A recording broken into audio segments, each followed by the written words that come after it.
أعوذ بالله من الشيطان الرجيم بسم الله الرحمن الرحيم sunana Dr.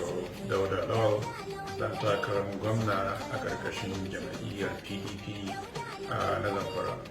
Na farko ina godiya ga Allah madaukakin sarki akan wannan nasara da Allah ya bamu akan wannan kotu wadda ta zauna a Sokoto.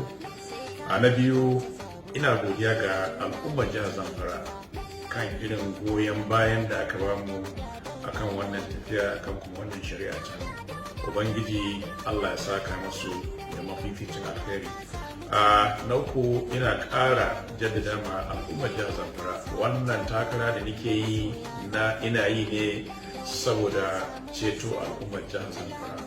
Kamar yadda kuka sani muna da matsaloli iri daban-daban wanda ya shafi tsaro, ilimi, kiwon lafiya, kasuwanci da makamantansu.